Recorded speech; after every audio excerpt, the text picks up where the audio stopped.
For you, the listeners of My JavaScript Story, Loot Crate is offering an opportunity to save 10% on any new subscription at lootcrate.com. Just enter the promo code BRIDGE10 for 10% savings. Loot Crate is one of my favorite things. Every month I get a box in the mail, costs less than $20, and it comes with all kinds of goodies. I have stuff from, just looking at my shelf, Batman, Spider-Man, Ninja Turtles, Back to the Future, Lord of the Rings, Star Wars, and much, much more. So if you're a geek, a gamer, anything like that, and you want cool stuff to put around your office, cool t-shirts, comic books, etc., then definitely check out Loot Crate. To save 10% on your new subscription, go to lootcrate.com/Ruby. Again, that's lootcrate.com/Ruby to save 10% on any new subscription. Enter the promo code BRIDGE10 for 10% savings. Hey everybody, and welcome to another My Ruby Story. This week we're talking to Jerome Hardaway. Jerome, do you want to say hi? Hey everybody, how are you guys doing? Now, I would list all the episodes you were on, but you were on a few because you used to be on the panel for Ruby Rogues. So instead of doing that, I'm kind of curious, do you want to just talk about your experience being a panelist for a minute? Yeah, sure. I'm a panelist. My experience as a panelist is pretty cool. We're able to do a lot of cool things and meet a lot of people. It was a great way of showing your knowledge, showing how you interact with people on a technical level, showing how you interact with people on a non-technical level, adding to your personality. And especially as someone who was trying to get to the next level, I've always been a person that's always trying to reach my career goals in as expeditious time as possible. But getting to that next level, being a panelist on Ruby Rogues, so it was really great. So yeah, that was, I guess, basically in a nutshell, that was my experience. Cool. And just to put a few things in there, you did come on as a guest for episode 279 of Ruby Rogues talking about Vetsu Code. Yeah. And episode 239 of JavaScript Jabber also talking about Vetsu Code. So both of those episodes talking about Vetsu Code, work we do with the veterans for free there. And then I was able to transition on as a panelist. I did that for almost a year, I think. Yeah, something like that. Yeah. So very cool. Well, let's dive in and talk about your story. Let's figure out what makes Jerome tick. I'd like to start with how you got into programming. Well, I got into programming by accident. I was security forces in the Air Force. I ended up getting out of the military, and I ended up getting out of the military during the recession. So I'm out with what we like to call our DD-214, our magic ticket, thinking that, some company's going to snatch me up quickly. And that was the biggest mistake that I ever thought of. I was getting the classic, thank you for your service, but you're not qualified to work here. Oh, wow. Yeah. So I was, just like I said, it's 2009, 2010 time frame, going everywhere, and basically the only jobs that I was technically qualified for on the civilian side were law enforcement, LEO style jobs, or private military contractor, or security guard if I didn't want to do any of those. And LEO jobs were not hiring. There was a government freeze on that. Private military contractor just did not feel attracted to me at all. And the other one, security guard, and that job didn't pay well at all. Right. So I was just 3 months into the game of being from active duty to a veteran, thinking what were my next steps. So I had a nice little savings, but I knew that wasn't going to last forever. And I happened to see this commercial about all these other job opportunities, including coding. Mm-hmm. And I was like, well, let me see what this coding thing is about. Like, I did some research on it, and I just happened to have an old book on SQL. And after that, I was going through this book, and I ended up getting good enough in that SQL to the point where I was able to get a job with the Department of Homeland Security, dealing with databases. And that was a wrap. Took some time off to go back home to Memphis to help a sick family relative, and then a sick relative. And then I was able to get back to the game a little bit, took a job at a nonprofit as a marketing assistant. But when you're like 24, 25, the first thing that they do is they tell you to fix your website because you're young, so you should be able to figure it out.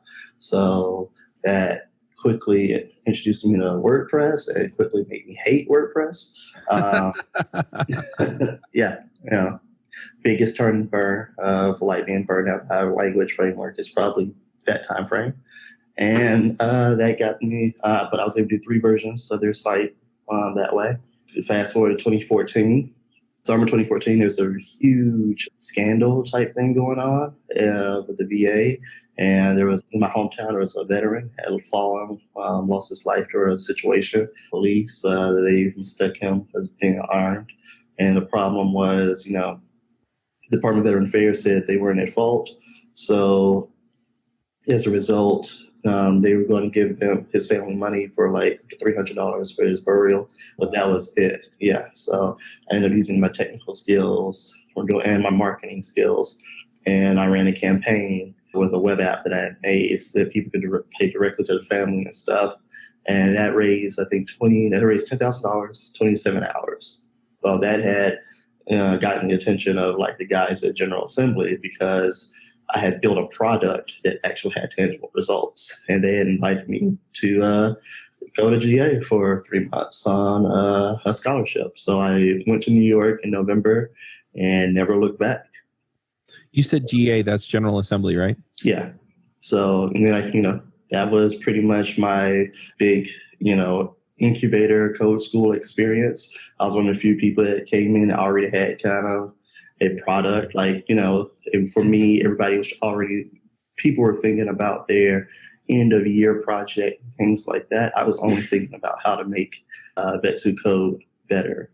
Yep. So, and, having a project that was out, and I think that's something that people really don't think about, especially new troops or new programmers. They always think about their portfolio, and having a bunch of things to showcase a few things, but having something that works, that has tangible results, outweighs having a portfolio or GitHub filled with fluff, any day of the week. Like, you have a bunch of piddly projects all you want to, but people usually go for, products over projects any day of the week. And that's something I wish more code schools would teach, their, grads coming out, building something that users use, and you're able to tell, just not only talk about business logic, but being able to talk about, business logic on the code side, but business logic on the business side, makes more sense. How do you make these business decisions to do this, do that, to third?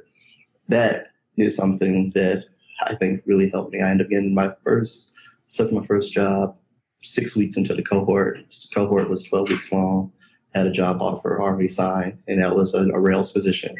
I chose Ruby on Rails outside looking for like more JavaScript or easier front end stuff at the time, because that was before the front end development got so sophisticated. This was, right. React was just a baby. People were using Angular 1 and hated Angular 1. Ember was just coming out. It's time. So I used it. It was a tactical decision. I knew that if I was using Ruby on Rails back home, even though it wasn't the most popular stack at home, back home in Memphis, it was a Java PHP town. But I knew that by going this route, one, I would have higher possibilities of getting a job as being, I'm not someone switching over from different language. I'm someone that's native to idiomatic Ruby from the code school. And two, the chances of getting fired shorter because they wouldn't be able to replace me as long. Right. So they have to invest more time in helping me grow. So that was my decision. Why my decision was based upon that. End up, of course, finding there's like 3 Ruby positions in the whole city.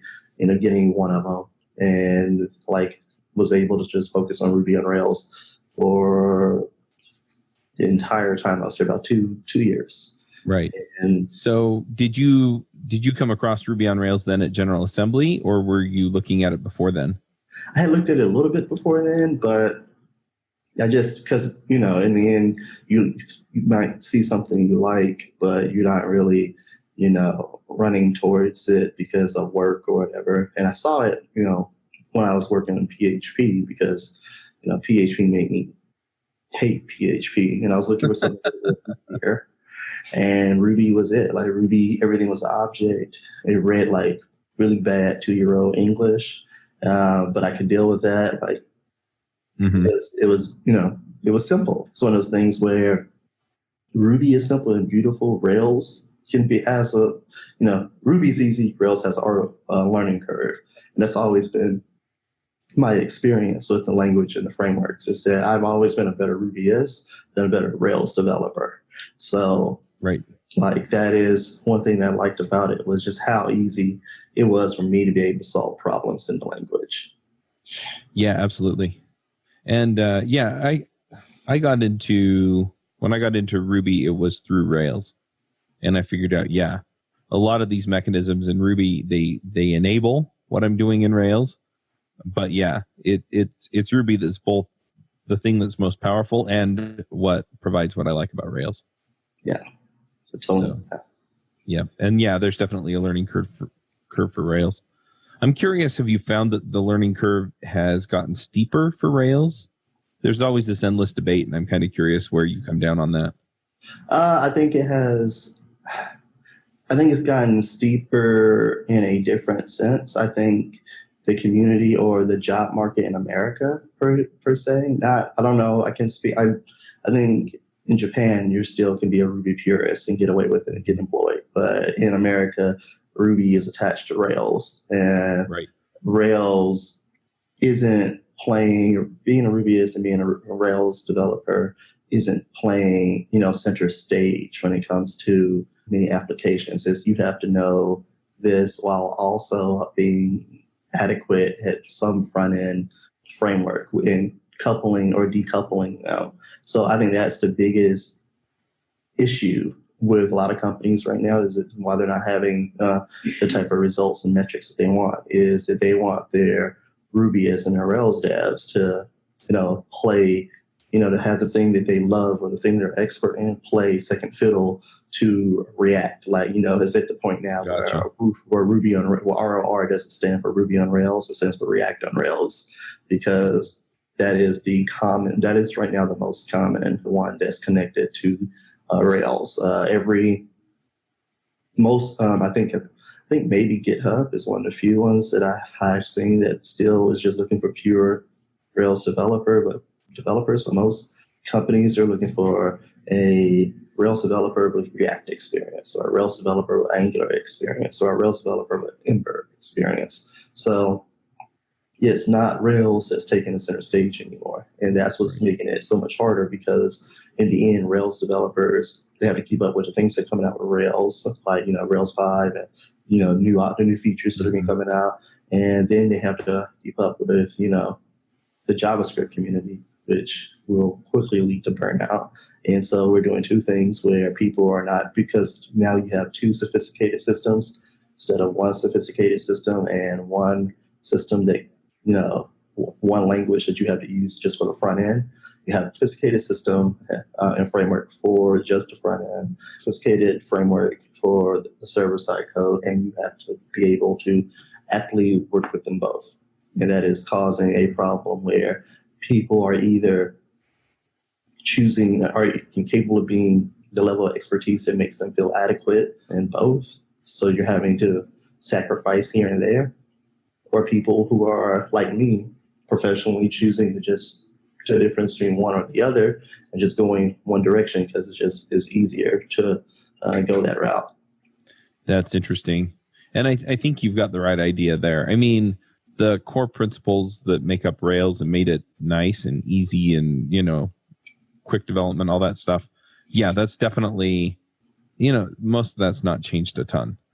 But yeah, it's just the nature of where web is going that's changed the game. I think that's it's a summary of what you said, and I think what you said is pretty accurate, is that, more and more companies are looking for some of these systems to manage their front end. Yeah. So I'm curious, what have you done in Ruby and Rails that you're particularly proud of? I think the most thing I did was my first job was most thing I was proud of. Like being able to come in green is all get out. Like being the right person for the job when I clearly was the wrong person for the job on paper was like the most proud I could ever be. Getting into a job and, you're sinking, you're always, I come in and I'm thinking that I'm going to have a mentor, like this is going to be a perfect web development job. It's going to be like stuff I see on TV and all the pictures on like the news and LinkedIn. Nah, I'm the only Rails developer. The senior guy is a PHP developer, never touched Rails a day in his life. And the other developer is a .NET developer. So, Nice. and here I am with, they have 4 Rails apps for me that I'm supposed to maintain, 3 Rails apps that I need to build is in the docket. I'm not only learning about the web, I'm learning how different countries use the web, having to figure out, how to use Ruby on Rails. And, I'm being, and it's one situation that got really hairy is I was building a Rails app for a company in Japan through them.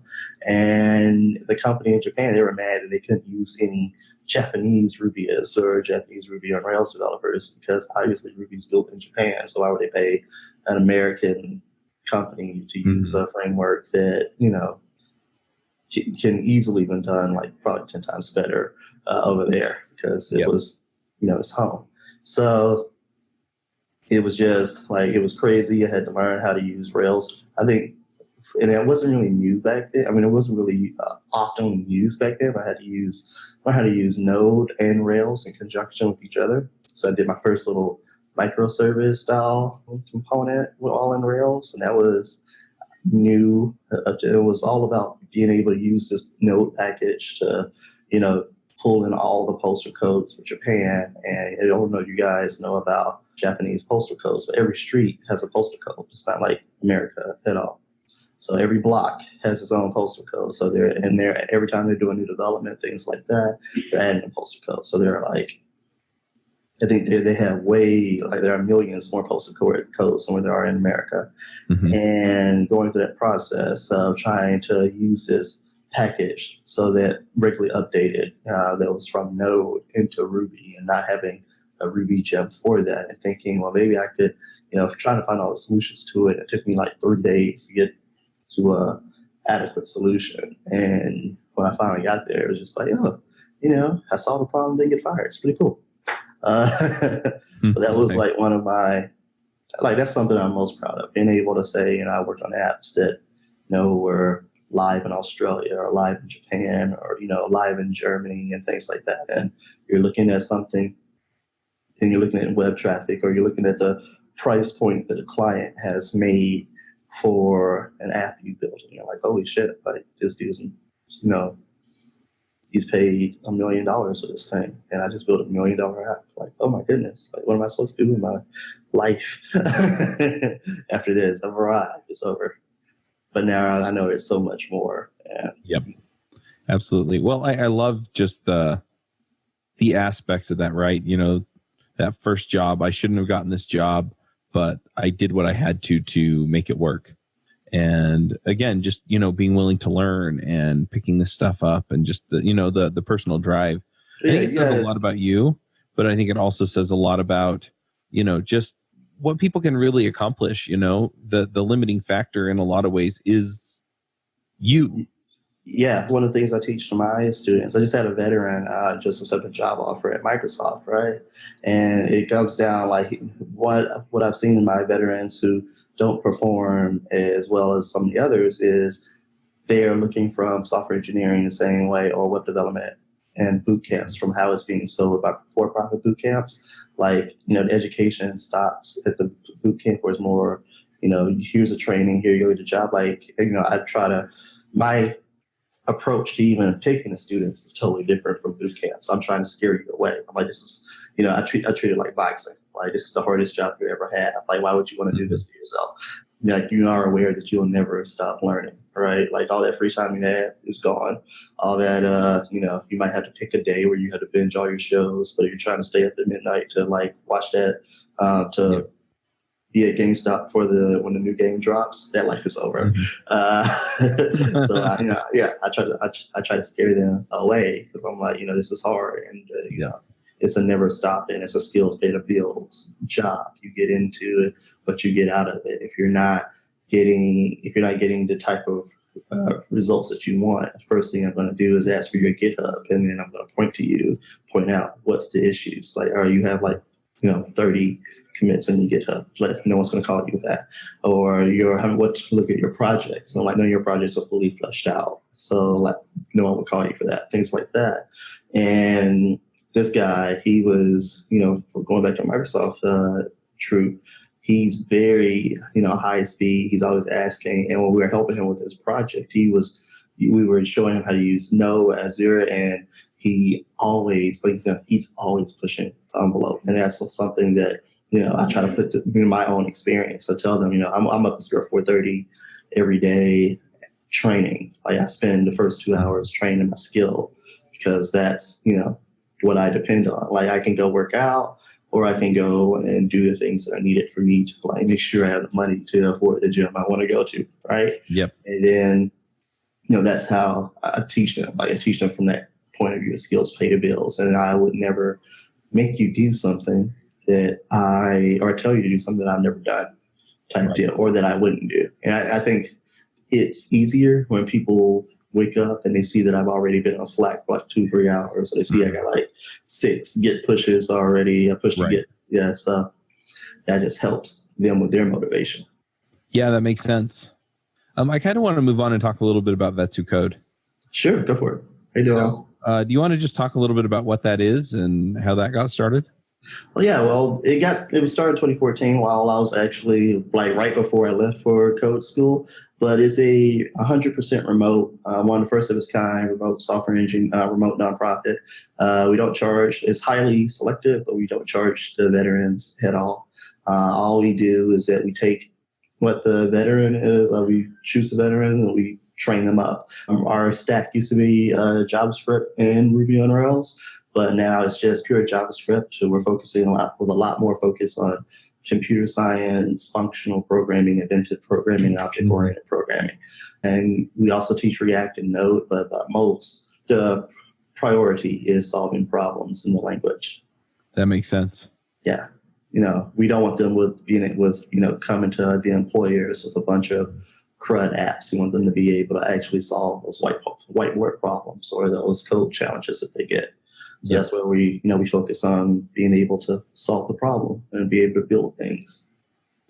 Yeah, that makes sense. So how many people do you help out every year?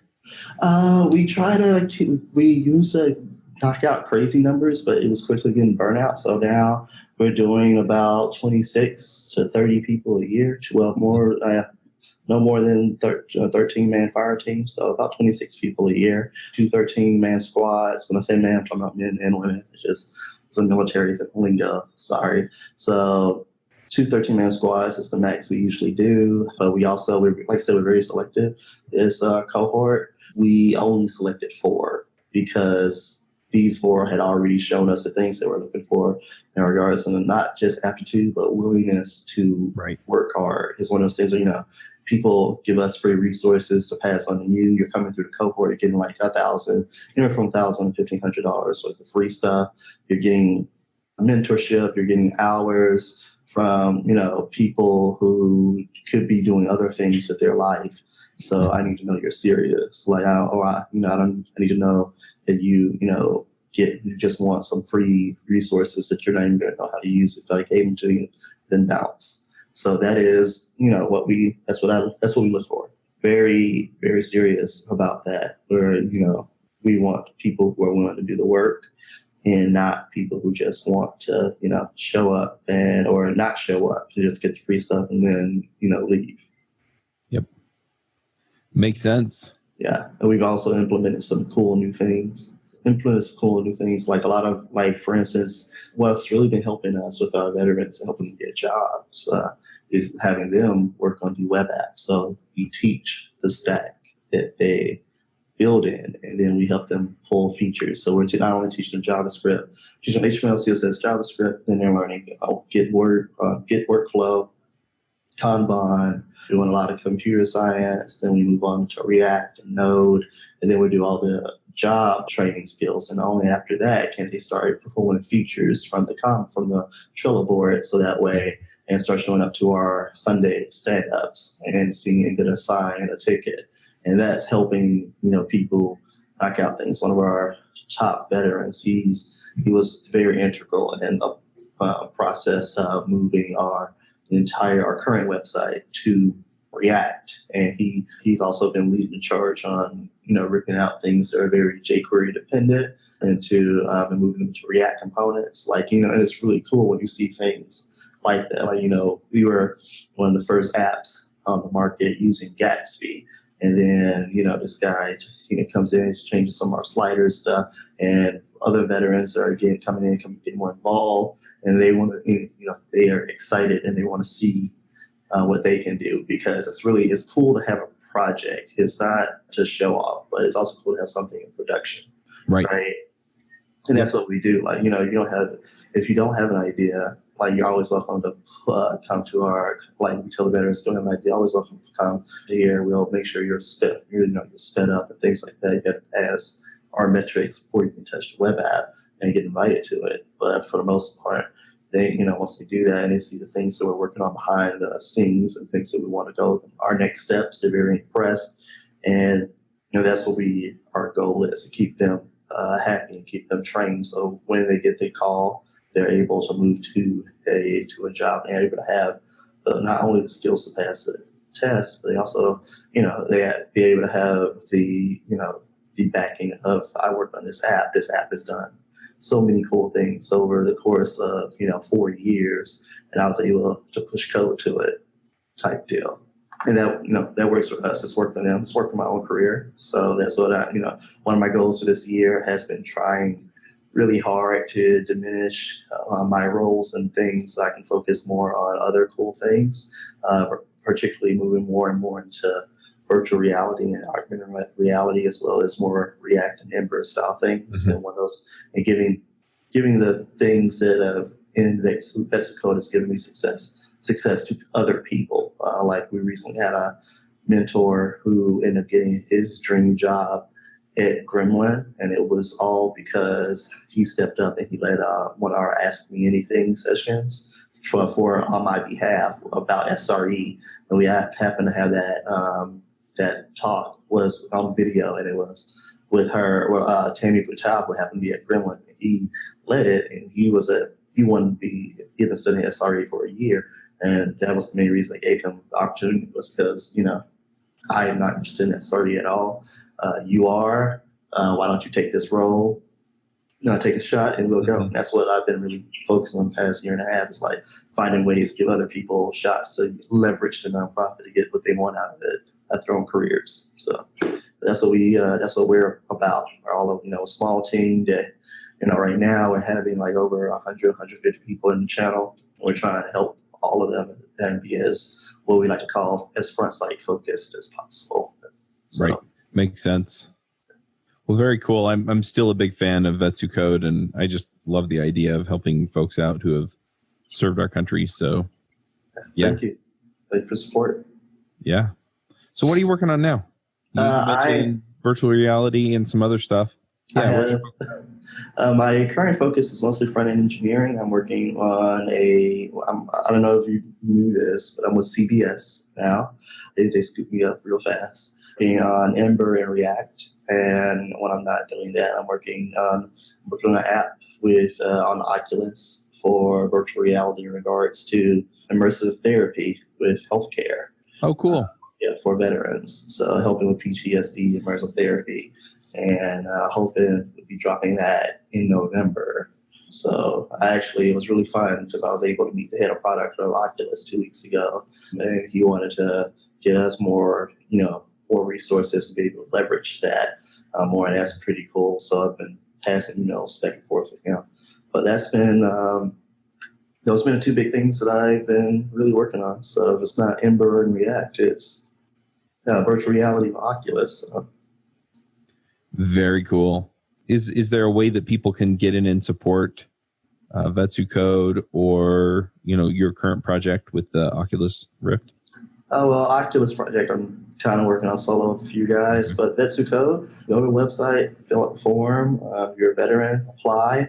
What I will recommend is to research, and we're very serious about the type of people that we're getting. So if you're a veteran and you actually want to do it, I highly recommend you have at least, you don't have to be an expert at JavaScript at all, but you need to at least have tried to write code, try to learn code, at least have a GitHub account or something, a project you can present. The less stuff you have to offer, the less likely you are to get, a callback or a email saying that, hey, you're in, or hey, we'd like to talk to you, because, we're looking for those people that won't waste our resources. Like, especially in our community, it's very hard to say that, but in the end, it's like, these people, companies, they trust us with their resources that we're going to give it to not just people who just because they serve and doing, but people that it's going to really impact. They want the impact.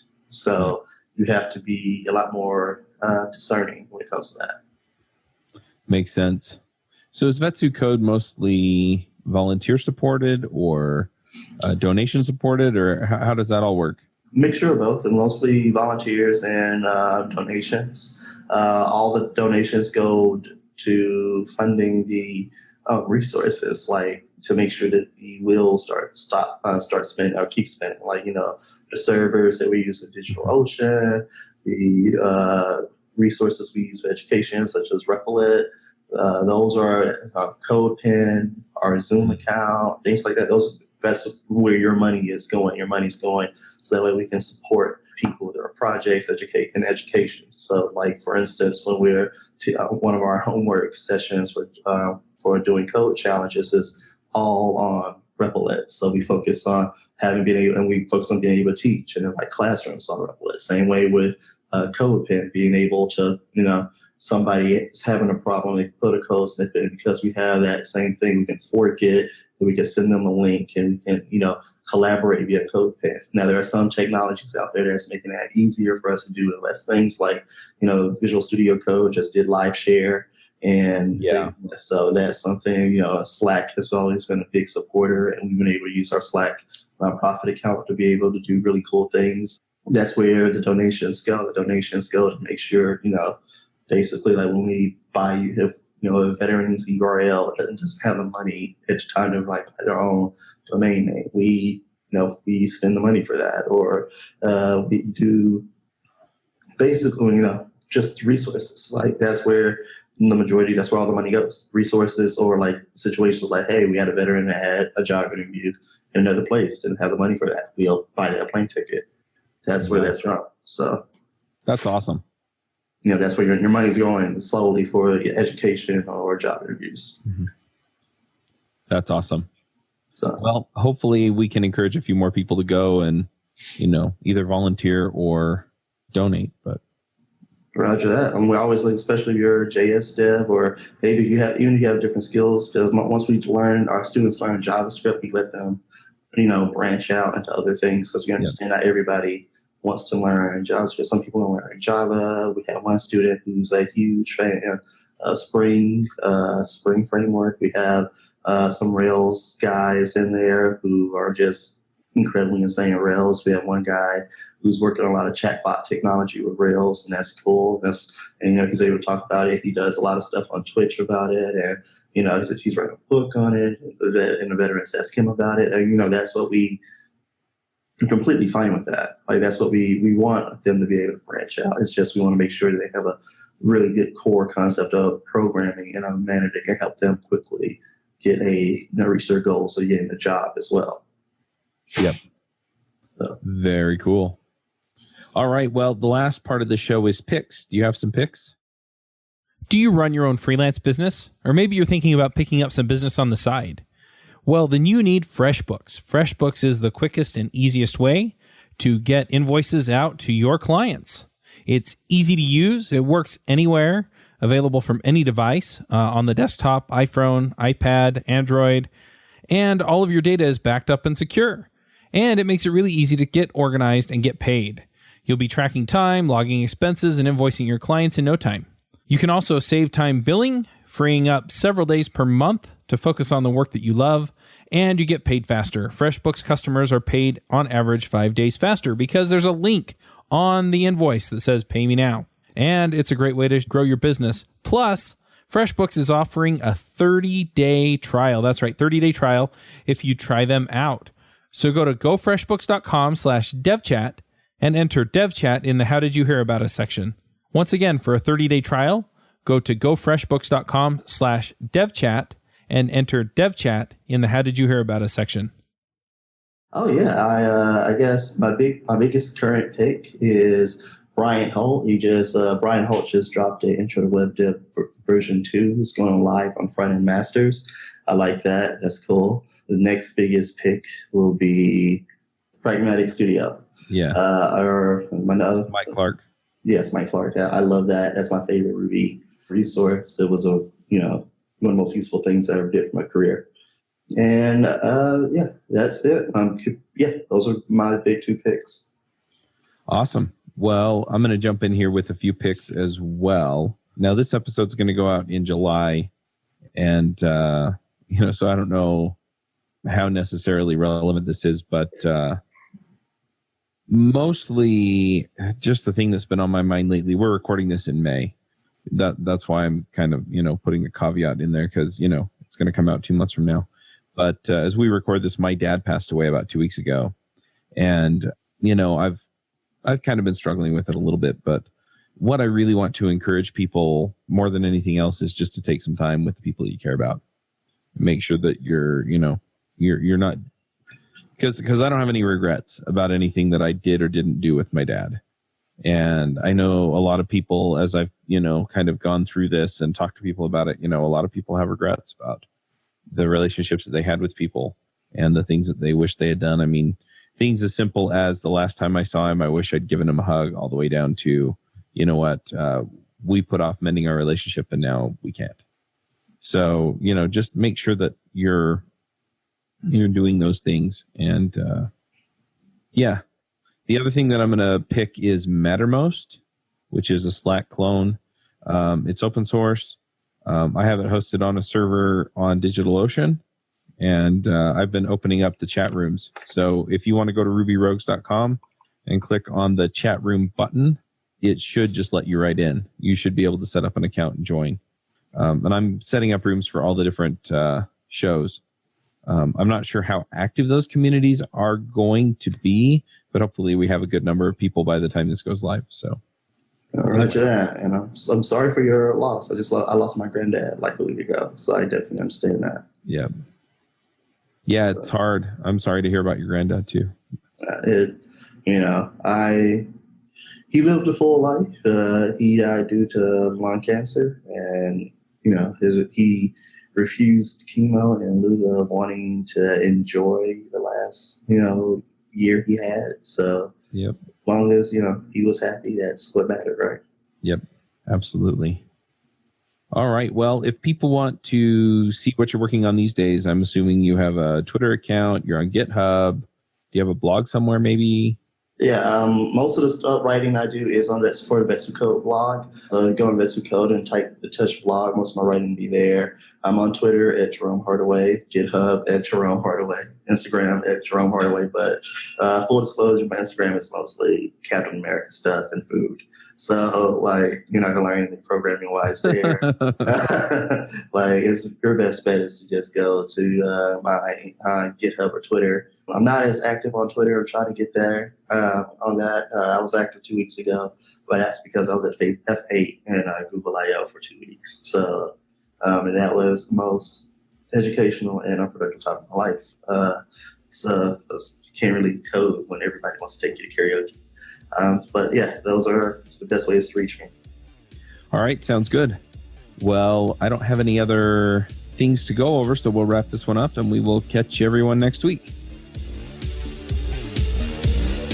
Bandwidth for this segment is provided by CacheFly, the world's fastest CDN. Deliver your content fast with CacheFly. Visit CACHEFLY.com to learn more.